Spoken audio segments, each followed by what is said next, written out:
Modern cruise ships are often described as floating cities, complete with luxurious cabins, restaurants, pools, and entertainment venues. But beneath the glittering lights and polished decks lies a hidden challenge: how to manage the enormous amount of waste produced by thousands of passengers and crew. Every day, a large cruise ship can generate tons of sewage, gray water from sinks and showers, and food waste from its kitchens. For years, many cruise companies quietly discharged these wastes into the ocean, especially when sailing in international waters where regulations were weak. Although the practice was legal in many places, the environmental damage was severe. Marine scientists began to notice unusual patterns near popular cruise routes. Coral reefs showed signs of contamination, fish populations declined, and water samples revealed high levels of bacteria normally found in untreated sewage. Environmental groups raised alarms, and soon the public demanded answers. How could such massive ships continue polluting the ocean without strict oversight? Passengers who enjoyed their vacations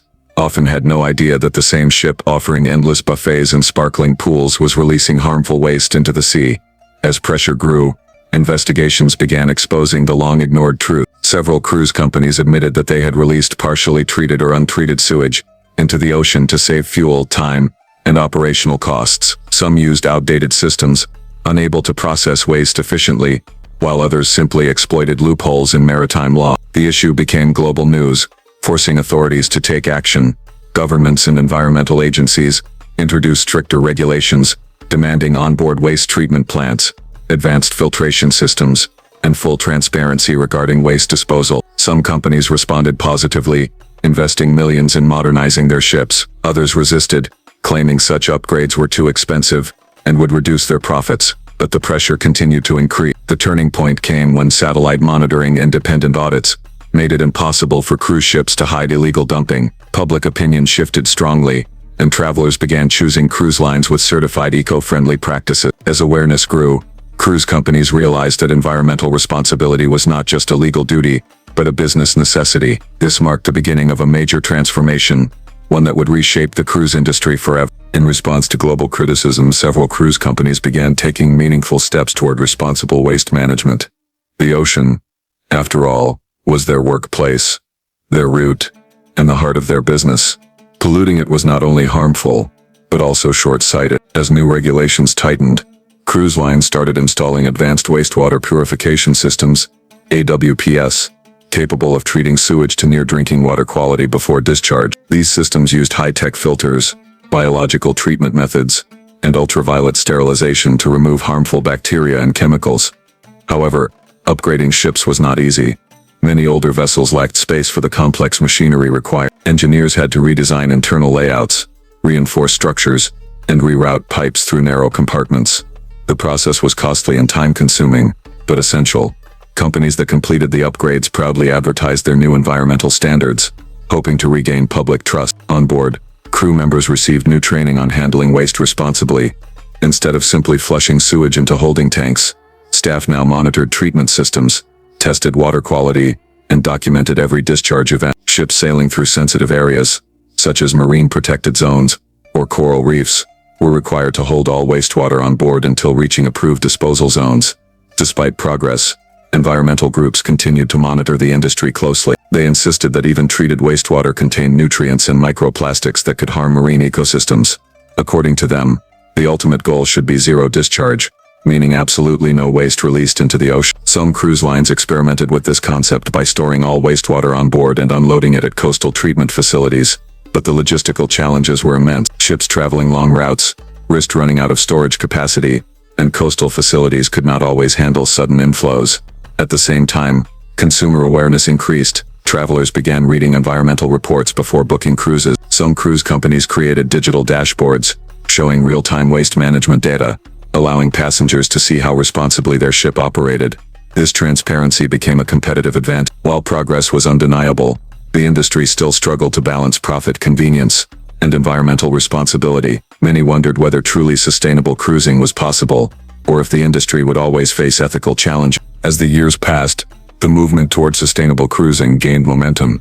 Younger travelers, especially, cared deeply about the environment and refused to support companies that harmed the ocean. This shift in customer behavior encouraged cruise lines to innovate further. Some companies invested in waste-to-energy systems, converting sewage and food waste into usable heat or electricity. Others explored bioreactors that used natural bacteria to break down organic waste more efficiently. The ocean advocacy community continued to pressure companies to adopt global standards. Instead of relying on inconsistent regional laws, they argued that the ocean belongs to everyone and should not be treated differently depending on geography. As a result, international maritime organizations introduced unified guidelines requiring cruise ships to track all waste disposal activities digitally.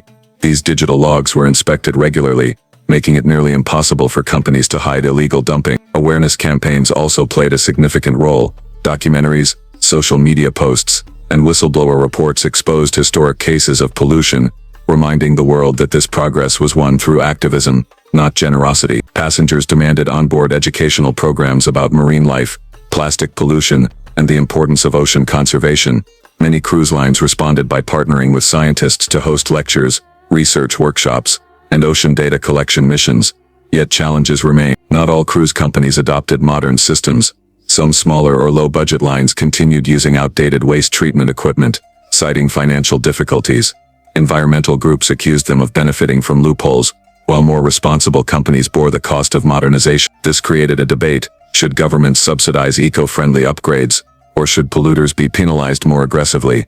Meanwhile, scientists studying long-term ocean health noticed gradual improvements along former dumping routes. Water samples showed reduced contamination, and marine species began returning to areas previously considered polluted. Although the ocean's recovery would take decades, the progress proved that stricter regulations and modern technologies made a significant difference. This ongoing transformation inspired a new vision for the cruise industry, one where entertainment, luxury, and environmental responsibility could coexist. But the real test, achieving industry-wide compliance and global sustainability, was still ahead. By the time sustainability became a central pillar of cruise operations, the entire industry had evolved. New cruise ships were designed from the beginning with advanced waste systems, fuel-efficient engines, and eco-friendly materials. Old ships were either upgraded or retired. Wastewater treatment became fully automated, using sensors to ensure that every drop discharged into the ocean was fully purified. Some ships even adopted zero liquid discharge systems, holding all wastewater on board until it could be safely processed on land. Governments and international maritime authorities imposed severe penalties for illegal dumping, including million-dollar fines and bans from major ports. The era of secrecy was over. Now cruise companies proudly showcased their environmental achievements, understanding that a clean ocean was essential not just for the planet, but for their future business. Beautiful coastlines, thriving coral reefs, and clear blue water were part of the cruise experience. Protecting them was a necessity. Passengers also played a role. Many chose eco-certified cruise lines, reviewed environmental ratings, and supported companies that invested in sustainability. Onboard programs educated travelers about marine ecosystems and encouraged responsible behavior, such as reducing single-use plastics. Some cruises even included activities where passengers joined marine biologists in collecting samples or monitoring coral health. Despite all the progress, the journey was not perfect. The cost of sustainability remained high and not every